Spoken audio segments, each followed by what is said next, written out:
Assalamu alaikum, 9th class. Here is your next topic, which is Charles law, the second law of gases. इससे पहले हमने Boyle's law पढ़ा था और ये आपका next topic है Charles law from your book page 81.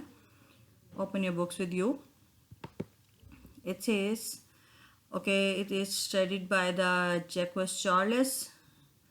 इसने स्टडी किया है volume of gas and the temperature of gas का relationship at a constant pressure. इससे पहले जो आपने बॉयल्स लॉ पढ़ा उसमें प्रेशर जो था उसको स्टडी किया गया था अगेंस्ट द वॉल्यूम, और यहाँ पे स्टडी किया गया है वॉल्यूम अगेंस्ट द टेम्परेचर, जबकि प्रेशर जो है वो कांस्टेंट रखा गया है. So what it said, as the temperature of gas increases so does its volume, and as its temperature decreases so does its volume. यानी जैसे जैसे एक चीज़ बढ़ेगी तो दूसरी चीज़ भी बढ़ेगी, which is the direct relation between the temperature and the volume of a gas. कि जैसे जैसे आप गैस का टेम्परेचर इंक्रीज करते जाएंगे उसका वॉल्यूम भी इंक्रीज होता जाएगा. It is the direct relation, यानी ये एक दूसरे के डायरेक्टली प्रोपोर्शन है.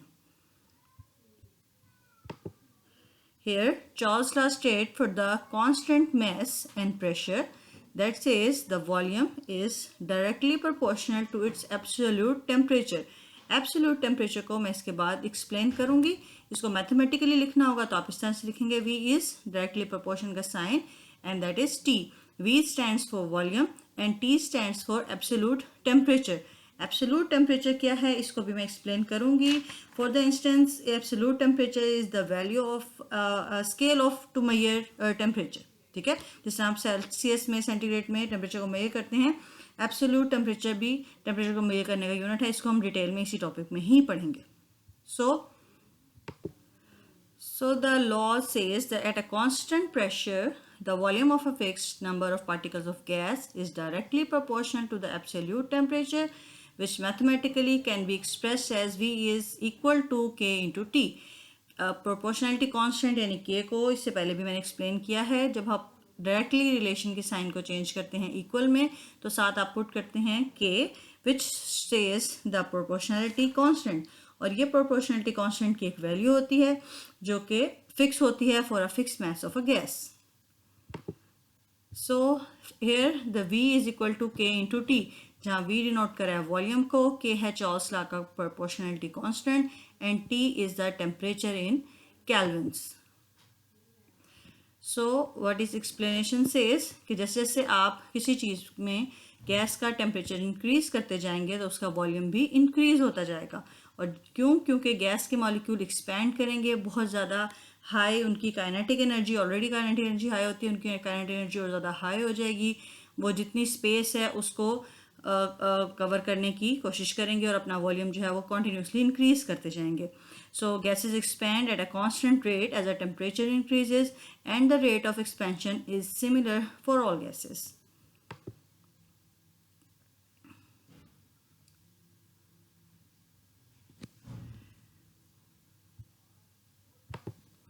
Okay, Charles law can be modified to a convenient way for solving the for getting the value of K. Constant की अगर वैल्यू आपने, अगर एक गैस सिमिलर है तो उसके लिए कांस्टेंट की वैल्यू भी सिमिलर होगी.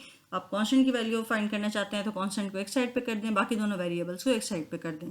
तो ये तीन वेरिएबल्स में से कोई भी दो वेरिएबल्स अगर आपको गिवन है तो तीसरा वेरिएबल आप फाइंड कर सकते हैं by the help of this formula that says the K is equal to V over T.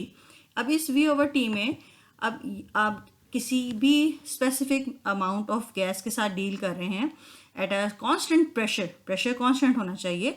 तो आप जैसे ही उस गैस का टेम्परेचर चेंज करेंगे, राइज करेंगे, तो जो उसका नेक्स्ट वॉल्यूम होगा वो भी राइज हो जाएगा. ठीक है, तो अब इस सैम्पल के को आप डिस्क्राइब किस तरह से करेंगे कि जो उसका फर्स्ट वॉल्यूम था फर्स्ट टेम्परेचर पे, जब आपने टेम्परेचर चेंज नहीं किया था तो जो उसका टेम्परेचर और वॉल्यूम था उसको 1 से डिनोट किया गया, और जैसे आपने उसका टेम्परेचर इंक्रीज किया या लेट्स से डिक्रीज भी किया तो उसको डिनोट किया गया है 2 से.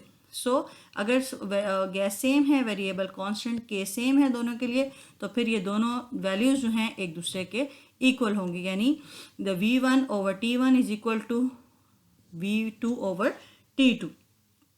ठीक है, V1 over T1 is equal to V2 over T2, ये है आपकी इसकी मैथमेटिकल डेरिवेशन जो कि स्टार्ट हुई है कहाँ से, डायरेक्टली प्रोपोर्शनल के साइन से, कि volume is directly proportional to temperature, and the proportionality sign को आपने चेंज किया है K से, कांस्टेंट से, और constant says that K is equal to V over T।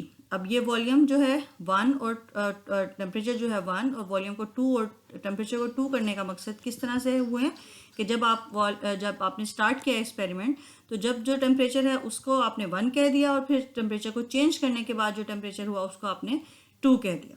ठीक है, हाँ जी। इसी लॉ की अब आप एक्सपेरिमेंटल वेरिफिकेशन देख लेते हैं from your book page number 81। Experimentally इसको वेरीफाई किया गया है किस तरह से। यहाँ पे दो आपको कंटेनर नज़र आ रहे हैं, इन कंटेनर में जो डॉट्स जो हुए हैं वो गैस के मॉलिक्यूल्स हैं, और इसके ऊपर एक वेट रखा गया है जिसको आप देख सकते हैं कि दोनों जो हैं वो सेम साइज़ के हैं। ये दोनों सेम साइज़ के जो वेट हैं ये शो कर रहे हैं कि इसके ऊपर जो प्रेशर है वो सेम है, प्रेशर यहाँ पे चेंज नहीं हो रहा। ठीक है, यहाँ पे चेंज क्या हो रहा है, टेम्परेचर।